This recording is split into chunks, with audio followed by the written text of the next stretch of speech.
the session with stories. Stories are one of the oldest and most powerful tools used to engage and connect with people. And storytelling is as old as culture. The power of a single story goes far beyond simply relaying facts and data. Stories connect, inspire, lead, create, change, and heal. And today we have a very exciting lineup of storytellers who are going to be sharing their ideas worth spreading. So without further ado, I would like to welcome Mr. Wajahat Malik, who by profession is a documentary filmmaker, producer and a TV presenter of travel films. He's an avid mountain climber, a paragliding pilot, a self-professed social scientist. Mr. Malik is known for his documentaries such as The Diaries of the Rickshaw Driver, Jalawa and Expedition Indus 2022. So please give a round of applause to Mr. Wajahat as he comes on board and shares his idea. Ladies and gentlemen, good afternoon. It's a pleasure to be here, and I'm glad you could make it as well. Before I begin my session, I'd like to make a few things clear. First of all, I'm not here to motivate or inspire or influence for you to do greater things in life, because I'm not a motivational speaker. And I believe that either you have it or you don't. If you have it, great. If you don't, then good luck. Anyway, I'm Wajahat Malik. As he introduced me as a documentary filmmaker, I've been producing documentary films for the past 20 years now. I've been on television. My forte and my expertise is adventure travel films. And I also organize Pakistan International Mountain Film Festival for the past 8 years now. And I also read and write and think. Thinking is very, very important. Anyway, basically what I want to share with you is my experiences as a storyteller, as a visual storyteller. But as I was talking about motivation, growing up in Mansehra and Abbottabad, that is where I went to school, we never had motivational speakers, right? I mean, I was never inspired by anyone, or I didn't have any role models. Except at that time, the only role models you saw were your soldiers and martyrs and things like that. But basically, I just wanted to do things, and I did those things with a passion and persistence.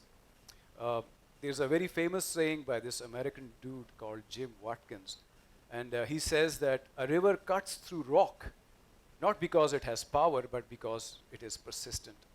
So I feel that if you have passion and you have persistence, you can do greater things in life. Anyway, so coming back to the story, this story is also, it entails a lot of passion and persistence and heartache and frustrations and depression, and all kinds of things happened before we organized Expedition Indus that I'm going to talk about today. We all know River Indus, the lifeline of Pakistan. It enters Pakistan from Ladakh region, and then it meanders throughout Pakistan all the way down to the sea. So for many, many years, this idea had germinated in my head that, I should raft the entire course of Indus in Pakistan. Because I used to travel to the north for my films and for my passion. I climb mountains and I paraglide and do all kinds of adventure sports. And मैं हमेशा देखता था एक दरिया जो है, I hope if I speak Urdu, कोई अंग्रेज तो नहीं है foreigner इधर? Yeah? Okay, fine. So I can switch back and forth. Okay, because इतनी लंबी अंग्रेजी मुझसे नहीं बोली जाती. Sometimes you want to stress a point, Urdu में ठीक लगता है या हिंद को में, जो मेरी मादरी ज़बान है. Anyway, so I used to look at this river, this beautiful wild river, and I always thought, how would it feel if I was down there looking up? It'll be a completely different perspective. So I was toying with this idea for a very long time, and but then I always knew that organizing such an expedition is going to be a humongous endeavor. So it never came around. And then finally, this whole concept and this idea kind of solidified in 2021 during the COVID pandemic, while I was cooped up in my house on a hill in Mansehra, and I was bored out of my head as an avid outdoorsman. even though there's a hill outside, I could run around, but I wanted to go out and do stuff. And so I was really, really bored. And I wanted to get out and, raft the Indus. So I started researching. Now, when I talk about persistence and passion, एक और बड़ा मज़े का quote है, which I would like to, because मैंने रटा हुआ था, so I'd like to, relate it to you before I forget it. There is a very famous a British mountain climber and a magician and then very interesting character in the early 20th century by the name of Aleister Crowley. And once he said that, do what thou wilt shall be the whole of law, which means you have to carve your own path. Once you have carved your path, then if you are persistent, if you keep at it, it'll definitely give you good results, and things will happen. So anyway, I started researching and I started putting a proposal together because I wanted to raft the entire course of Indus in Pakistan, a feat, an endeavor. Nobody had taken on this challenge ever before. Nobody had ever done it, except a few expeditions. Let's jump back to 500 BC. There was a very interesting Greek explorer by the name of Scylax. Now, I don't know how he ended up in the Darbar court of, this is 500 BC. Darius won, and Darius, this Persian king, wanted to invade India. So he hired this mercenary Greek explorer to basically navigate and scout the course of Indus from the Vale of Peshawar all the way down to Delta, now, Karachi region. So at that time, he was the first explorer who basically maybe kahin se Atak wali side se ya Peshawar wali side se he hopped into the Kabul River, went. Then it took him 2 years actually to go all the way down to the Delta. 2 years, and he was on this reconnaissance trip for King Darius. So he was the first explorer. When I say that we traversed this entire course of river for the first time, it is true, believe me. I researched, बहुत research की मैंने. ये ना कि मैं आके इधर, if I start bragging about it, कि हम पहले हैं तो शर्मिंदगी ना हो कोई बीच में क्या नहीं, So we made sure that nobody had done it. There were also some expeditions in 78. There was an expedition, and these guys in a boat rafted from Atak to Karachi. And interestingly enough, this expedition was sponsored by Peak Friends Biscuit. And they were basically, if you think about it, the first ones to do that stretch. And then there were more expeditions, I think 3 or 4 more expeditions in 80s and 90s. So anyway, so when I did my research, I looked at all the data that was needed to put a proposal together. I sort of reached out to people who were going to be my expedition members. So it took me one whole year to organize this thing. And then finally I had to go and knock on different doors to ask for money, sponsorship, because this is going to be a big, it's a very, kya kehte hain, ambitious project. Anyway, so I went knocking at different doors. Sponsors, give us money because we want to document this river for posterity's sake. Give us money because we want to gauge the health of the river. Give us money because we want to look at the biodiversity in Indus. Give us money because, we need to look at the cultures and people and, architecture and history, So basically, I was telling the sponsors that it was not only just an adventure where we'll be bobbing up and down in a raft all the way to Karachi just to satiate our own adventure, spirit. It was a scientific expedition. It was an expedition which had many, many facets, where we wanted to actually see what this whole river is all about. The river which gives us life, the river which brings food on our table, and it is one of the longest and wildest rivers in the world. So, knock knock, पैसे चाहिए, pat on the back. Oh, बहुत अच्छा काम कर रहे हैं आप, thank you, good job, but पैसे नहीं जी, sorry, obviously cricket को sponsor करेंगे या इन चीज़ों को. Anyway, I'm not that. I'm just the cricket is great, but the problem is, I don't know, lack of people the people sitting in corporate sector and in all the powerful places, I think their vision is not that broad. Horizons itni nahi hai ki yaar kuch karne ja rahe hain. Oh, I was also being a bit selfish. कि यार मेरा expedition है. Anyway, so what happened was that nothing was coming around. No money was coming around, no sponsorship was coming around, and then I had engaged the Gilgit-Baltistan government to give us permissions because we were starting from the line of control and we had to have, मुल्क में हमारे आपको पता है security state है तो sensitivities बहुत होती हैं, border shortage areas में. So, so all the intelligence agencies, I was getting calls from everyone. So we got clearance, NOCs mil gaye, sab kuch ho gaya. And then meanwhile, while this was happening, one after the other, my expedition members started leaving me, on one pretext or the other. Koi kehta tha, tumhare paas to wetsuit nahi hai, pani mein gir gaye to mar jayenge, koi kya kehta hai, koi kya. Mujhe yaad hai, it was 1 month was left for us to start the expedition. I had no money, I had no expedition members, and I was standing there all alone, But phir wahi baat hai ki persistence, One fine day, I have a friend who worked for Serena Hotels, and I said, yaar, khuda ka waste kuch kar. And he said, okay, what I can do is I can take you to the CEO of Serena, Mr. Bulani, Aziz Bulani, and maybe he might be generous enough. So I went to Aziz Bulani Sahab and I said, look, this is the expedition, this is what I want to do. And he said, look, we can sponsor you in kind. मैंने कहा, kind? उधर कौन से Serena hotels हैं river के किनारे के मैं उधर जाके do. He just want to give me money, give it to me. So I started playing this violin and मैंने बड़ा शोर शराबा. He just looked at me. He's like, okay. So thank God. I mean, the guy had vision and he was amazingly generous and gracious. And so he sponsored our expedition. So Serena Hotels sponsored the expedition. And then we realized that in the southern part of the river, we needed Zulu boats, which are these black rubber boats fitted with engines. So then I had to approach Pakistan Navy.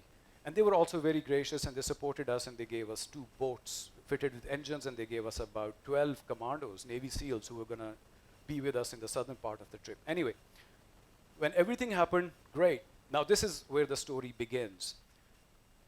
Now I reached out to 3 members who were actually later became the expedition members, not 3, ek to main tha.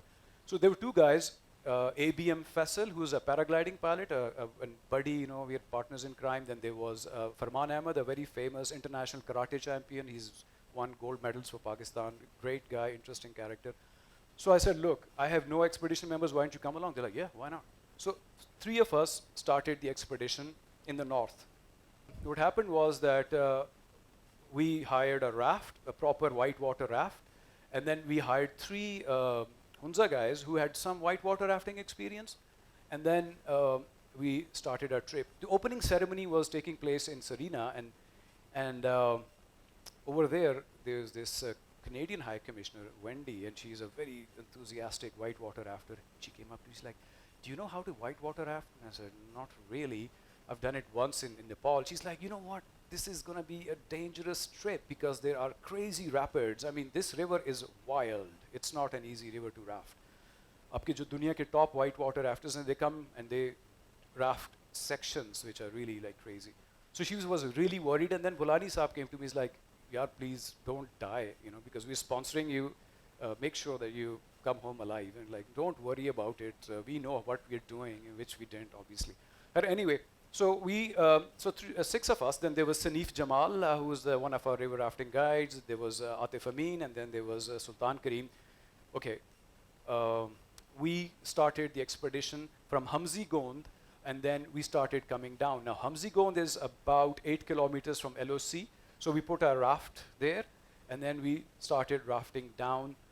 We reached Skardu, and then from Skardu, we rafted we actually left Rondu Gorge, which is a very crazy gorge. You don't raft there because it's super duper crazy. So then we put our boat at the confluence of Gilgit and Indus River in Jaglot. Rafted down, and one incident that I'd like to narrate during this time is that while we were from Besham to Thakot, there was this super duper hard rapid. And we didn't know, we were overconfident because pehle hum ye karte the ki aaram se, we used to go scout the rapid. And at this point we said, let's just run it, which was a bad mistake. I mean, 5 baje, I'm showing a 20-minute film about this whole expedition. If you come and watch it, you'll see what I'm talking about. So we went into this rapid, not knowing how bad it was, and then वही हुआ, lo and जिसका problem वो था, खदशा था.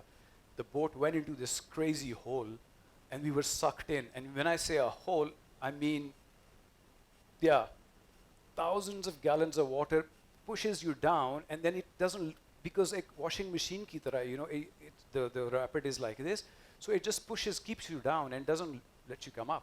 So 3 people fell out of the river, out of the boat into the river, and it was a total mayhem. I mean, we were just going one hole into the other, and 3 people are out of the boat. Everybody's like fighting for their lives. I remember that one time the boat went like this into a hole, and I felt like I was being sucked into this watery abyss. Like mujhe wo daba raha tha, and I couldn't even breathe because there's so much water like crashing on top of us. And then we came out of it, and then we saw Farman was missing, and where is Farman? Where is Farman? 2 guys were clinging to the rock, the boat, aage se, baahar se. So Farman was sucked into a hole, and he was not coming up. And that's when I realized that this was a bad, bad idea, because he disappeared completely. Or jab hole aapko pani dabata hai, to phir wo chhodta nahi. But then, thank God, the river spat him out, and we saw him. And then, when we pulled him into the boat, he was half dead. Like literally, he was breathing, like not hardly breathing, and we had to pump his chest and everything. Khair wo bachat hogi. So that was one crazy moment that happened. Then we actually went to Tarbela. So from Tarbela, the northern stretch of the river was over. I should like to tell you another thing, that in the northern part, the water was so cold that if you fall into that water, which was below 5 degrees, you can get hypothermia and you can die in 3 minutes, literally. And we had wet suits, जो कि हमने लंडे से खरीदे थे. We didn't have proper dry suits. They are not available in Pakistan. So these landa wet suits didn't work, because I threw myself into the river on the first day to check the efficacy of the suits. मैंने कहा निकालो मुझे, it was so cold. And I told my friends, my members, that do not fall into the river and let's not capsize the boat, otherwise we'll be goners. Anyway, so that was the northern, and then another member that joined us from the south was Ms. Afia Salam. She's sitting right over there. And we dubbed her the Iron Lady, because she was the real force behind this expedition. Now let me jump back. While I was researching and doing all these things, she was the first person I called, and she came on board and never left the expedition. She was persistent, and she was passionate about the environment. She was with us throughout. फिर हमें वहाँ पे Pakistan navy ने join किया, उनके commandos ने, और उसके बाद हम, कोई बात नहीं, it's all right, yeah, relax. This is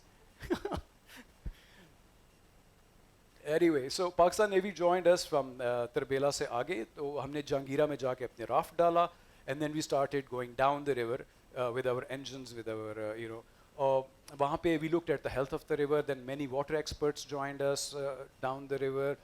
तो idea ये था कि all these experts, people who are had expertise in biodiversity, like in this blind dolphin, people who had expertise in water management, people who had knew about culture, they all kept joining us. There was like a cast of actors that revolved while we went down the river. Okay. Oh yeah, okay, oh man. खैर मैं बस quickly wrap it up. So हुआ ये basically कि एक interesting वाक़या और पेश आया. While you were in Sindh, there were sections that we had to avoid because of the dakus, the bandits, the criminal gangs who actually reside in these Kacha no-go areas. But then one day we decided to go for it, right? And that was a bad idea. When we were actually going from Mohenjo-Daro to Sevan to Qazi Ahmed, we were fired upon. Like actually, those dakus fired at us. And unfortunately, usi din NPR ki ek reporter Dia was with us in the boat. I was like, oh my God, no. We're gonna get a if something happens to her. So anyway, so it's pretty bad, but like we managed to get away. Kisi ko goli sholi nahi lagi, bachat ho gayi. But what I'm telling you is that this whole expedition was fraught with incidents, with there was all kinds of stuff that happened. We were on the river for 45 days, right? And we managed to successfully complete the expedition. We actually, on the 45th day, we Karachi mein jaake humne expedition khatam kiya. Sherry Rahman was the minister. She had come to receive us. We got a lot of press, and we were very happy about it, right? Click, click, click. Great expedition. We shot a really good documentary series, which we want to sell to some foreign channel. I hope that you one day watch that documentary on BBC or National Geographic, but abhi main kuch keh nahi sakta. Anyway, so I'll just shut up now. Please ask away. Hello and good afternoon, Pakistan. My name is Sanne Kennis, and it is my honor to speak today at the conference of School of Tomorrow for the Guardians of the Future. I hope you have been enjoying the other sessions so far. I am the founder of Able Entertainment, which is short for audiobooks, edutainment, and listening experiences. We aim to build the largest global audio library for children, where families can browse for hours and enjoy the power of storytelling. And one of the most pressing dilemmas that we face in the digital age is an exponential increase in screen time. Screen time has increased. And while this is something that affects all generations, it's specifically alarming when it comes to children. The average child screen time doubled during the pandemic, and they were far beyond desirable levels to begin with. UNICEF mentioned babies need humans, not screens. And they claimed that screens hijack attention spans, screens curtail the ability to control impulses, and screens reduce empathy. In addition, elementary students who spend more than 2 hours of watching TV daily, or they play video games using a computer or smartphone, they are likely to have emotional, social, and attention problems. Of course, there are also benefits of screens, but today we're going to talk about the power of audio and how we can help switch the generation from screens a bit more to audio. Because the World Health Organization recommends that we need to take into account our screen time. They recommend no screen time for babies under 2, no more than 1 hour of screen time a day for those who are aged 2 to 4. But the reality is, of course, that it's very difficult to find engaging activities to keep a child occupied and entertained. And it becomes even more difficult when you try to make these activities educational. So we understand it's a dilemma. It's understandable that busy parents and caretakers struggle to find good alternatives to games, videos, and other digital screen-based media. We hope to provide a solution where the future is audio. Because removing a screen from the equation helps to build a child's imagination and creativity. Listening to soundscapes specifically designed to spark the imagination engages the mind in ways that visual content simply can't. No screens also means no longer having to worry about blue or red levels and the side effects that looking at the screen may have on a child's sleep cycle. This is especially important when it comes to finding bedtime content to help a child wind down for the night. But why is audio important? Remember that bedtime moment you may have had. Maybe not everyone had access to it, but perhaps you have been amongst the lucky few ones that owned a portable cassette player, a tape player, or a Walkman. Owning your own cassette player meant making mixtapes and using your imagination, or falling in love with someone that made a mixtape for you. And that tape was for you. It was unique. It was a work of art. In those days, everyone could be a DJ, a podcast maker, or a Spotify playlist curator.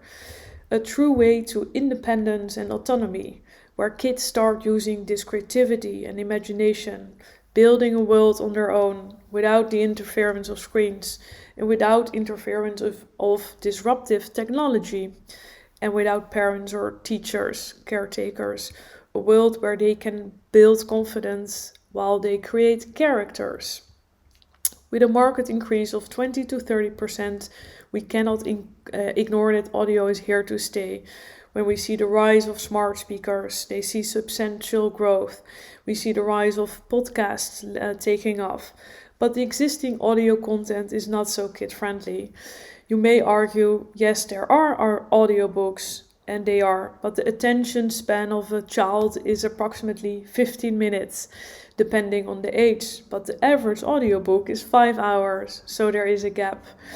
And if we look at the existing podcast inventory for kids, unfortunately, only 5% of the existing total podcasts is made for kids.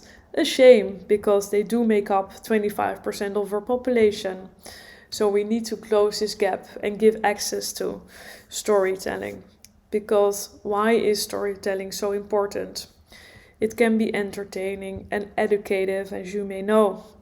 And research shows that the positive effects of audio include better imagination, creativity, vocabulary.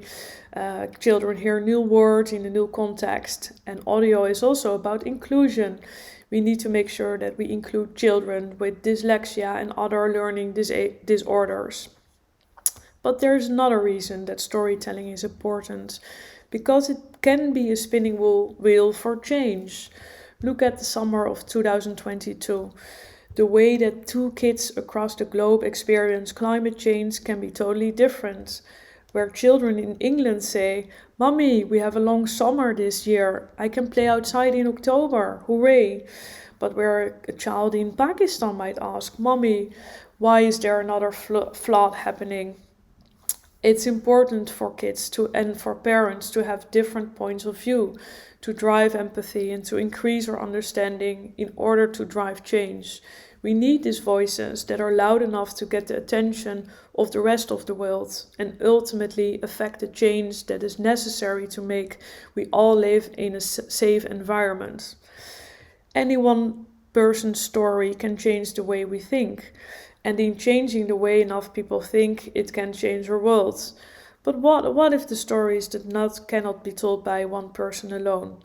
What of the stories that touch many people, all of whom have different perspectives and points of view? I'm going to share a paragraph of a story, and I wonder if you recognize it. There once was a king who had several daughters. To the first he said, "How do you love me?" "I love you as sugar," said she. To the next he said, "And how do you love me?" "I love you as honey," said she. To the third he said, "And how do you love me?"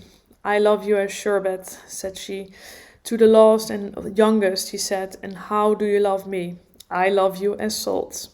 And this is an excerpt from a Pakistan fairy tale called The King and His Daughters by Reverend Charles Swinnerton. I shared this story with our feedback panel, which is made up of kids and parents in the Netherlands and the UK. They loved the story, and the parents were surprised that they never heard about it. And their feedback was, why do we need to listen to Cinderella and the stories of Grimm over and over again? Why is there so little access to other cultures, cultural stories, heritage, and perspective? Why does the prince always fall in love with the prince? It is time for modern versions and new cultural perspectives. We do have the need for more stories where we speak the same language, right? The same language via stories. Yet there needs to be more room for those kind of types of storytelling, the local versions and exchange of stories and local perspectives. It's time to connect and connect via stories. Thank you for your time today. And of course, if you have any suggestions on how we can build out the largest audio library for children, please reach out. Thank you and have a great day. Two questions for you. The first one is, what strategies would you like to share with the Pakistani teachers and parents to minimize screen time for their children? Very important. Could you also flip to the next question?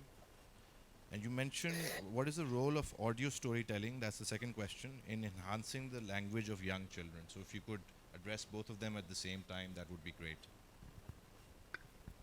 Sure. Yeah.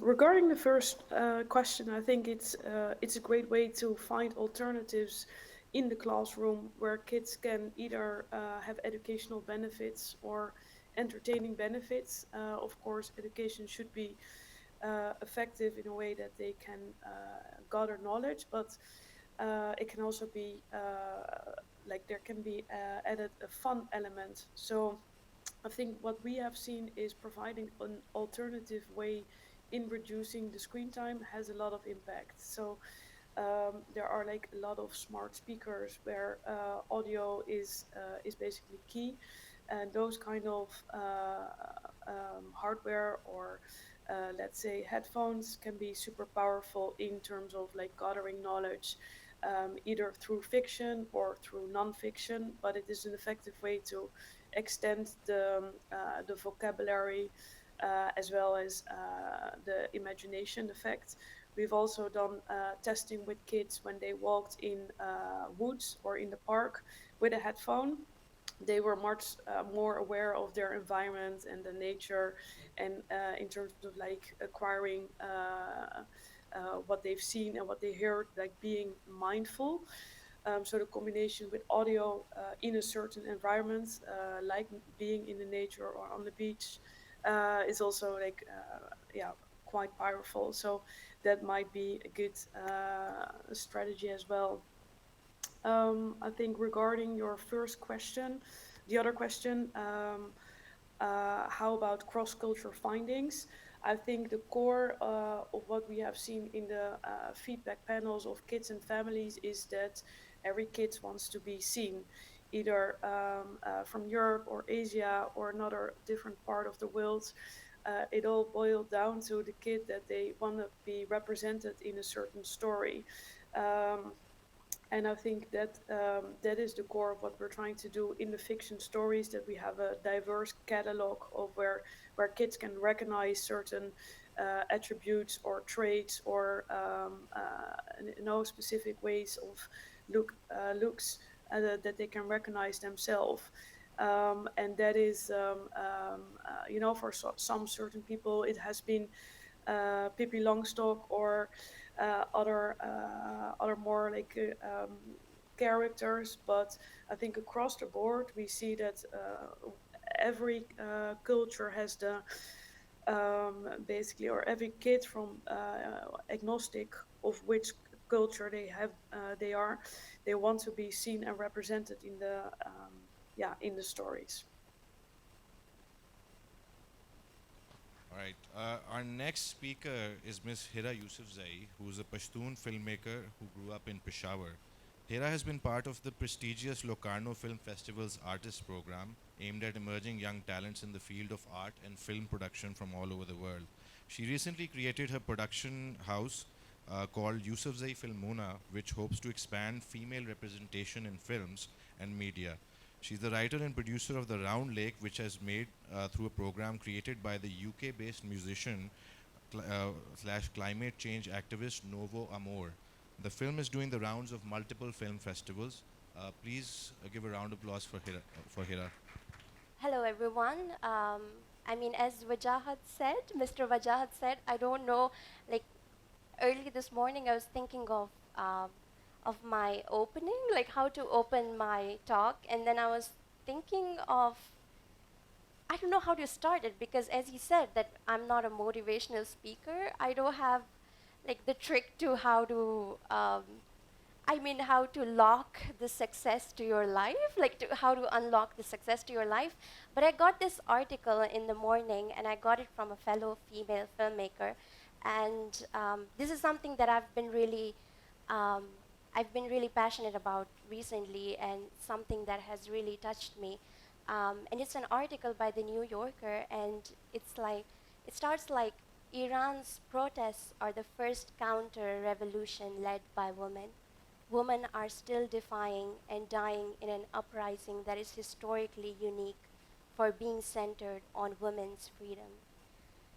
And so you hear the phrase Zan Zindagi Azadi, which is women, life, freedom. And today I'm going to be talking about unleashing the inner rebel. And even though the topic today is visual stories, I'm going to relate it to sort of rebellion. And I was looking at quotations, how it'll make my talk more interesting. And then I thought that rebellion, like me as a female, as a woman, I thought rebellion is freedom for me. And I was thinking of how, maybe I could talk about other like women from my region or from KPK who have done some incredible things that are not talked about or are not public.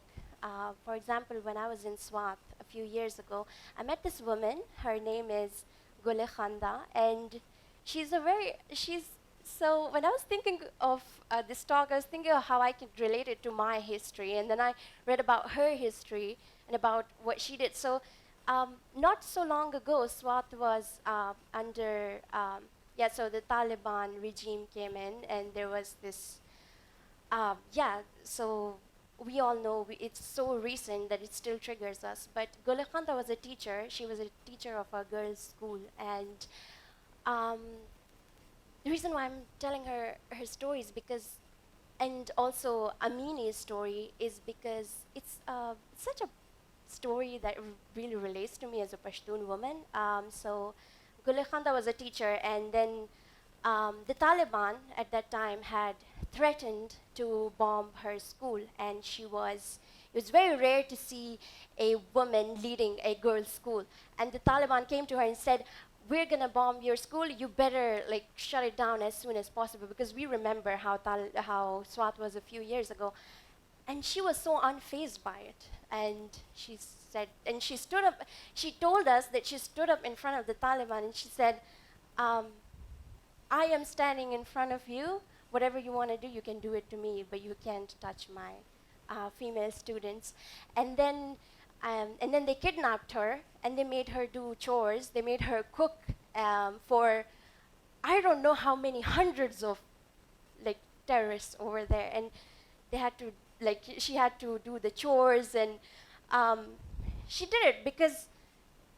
And then when later the army came in SWAT and told they were supposed to evacuate the region, um, instead of getting valuables of her children or of her husband or of something that was really close to her, she actually left with her students, I don't know, like those registrars, those attendance sheets and their classwork and everything, and she went with that because she thought that she was gonna come back and rebuild what she is gonna leave.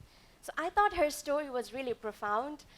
And then the reason why in the beginning I talked about Amini, which is this is the first revolution happening in Iran right now, which is led by women. And the reason why I'm gonna relate it to my story is because the reason why Amini was murdered was because she refused to wear the scarf the way that she wanted to, and I went back to my past, and when I was in school, so I wasn't in a school like Beacon House. I grew up in Peshawar.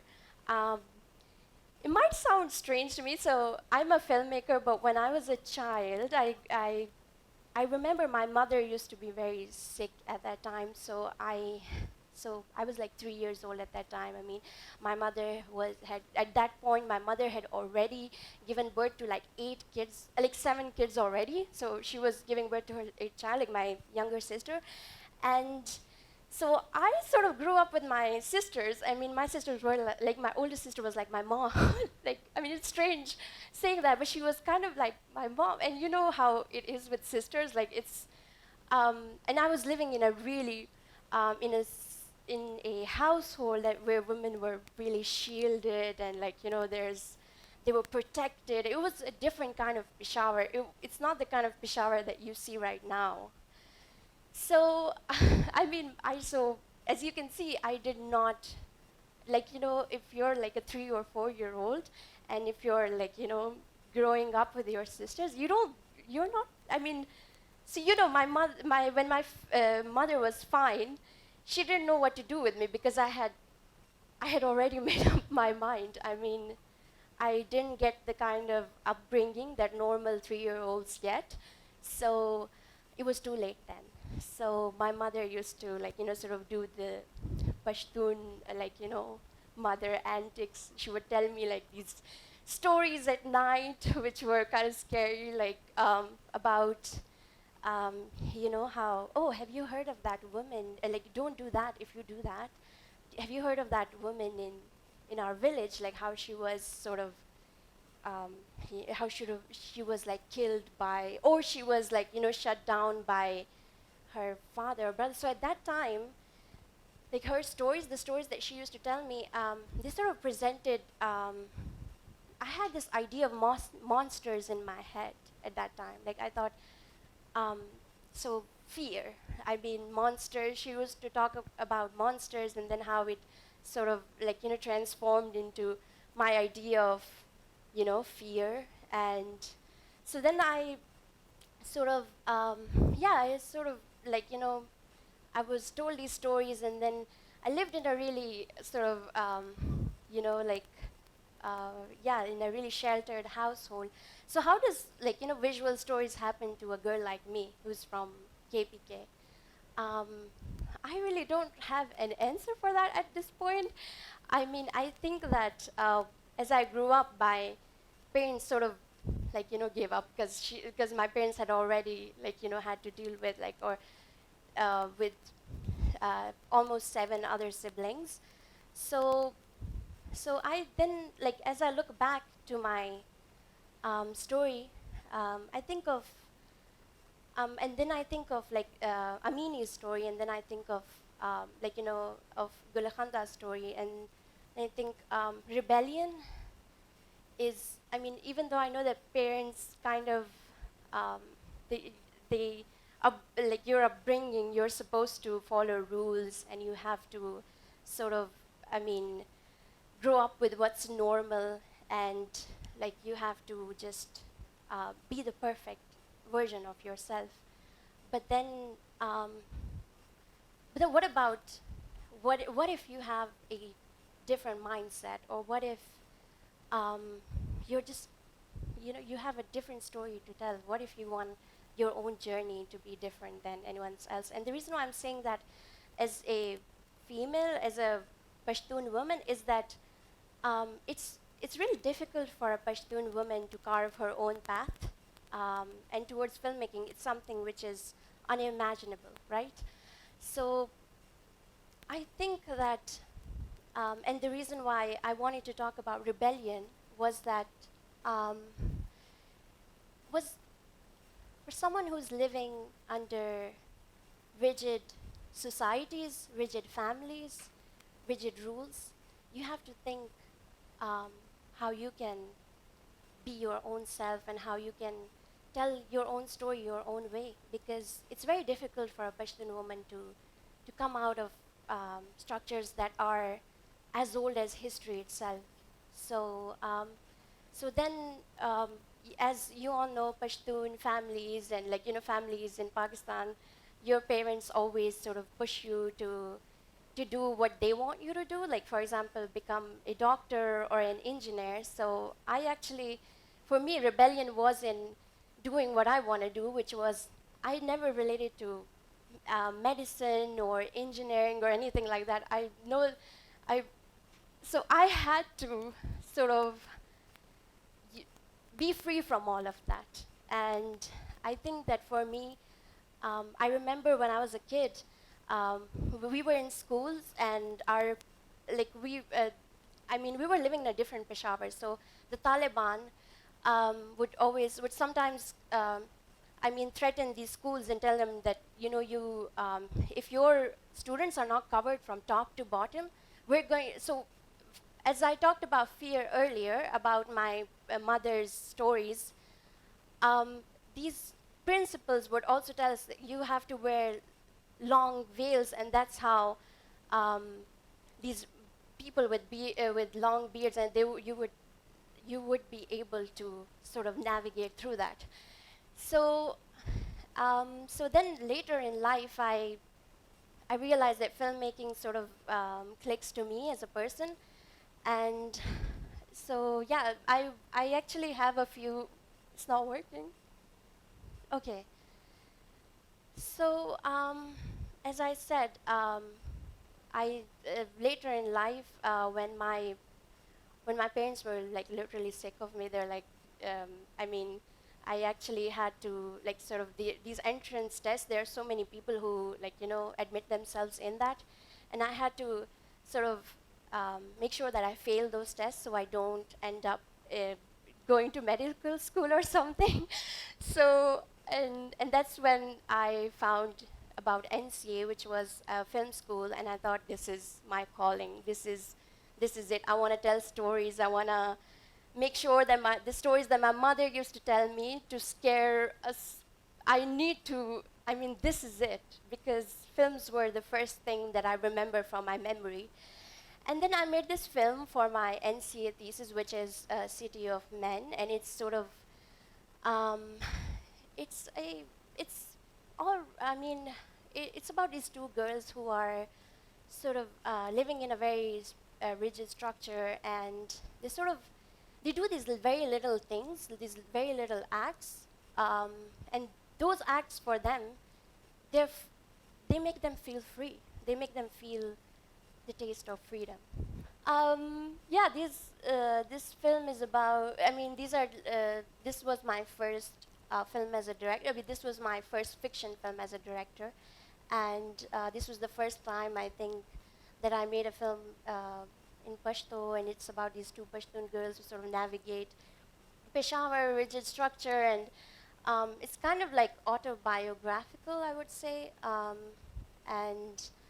and this, yeah, is I try to, like, we're talking about visual stories, metaphorical. So this sort of like a representation of like, you know, Pashtun women and finding their own way towards freedom. Yeah.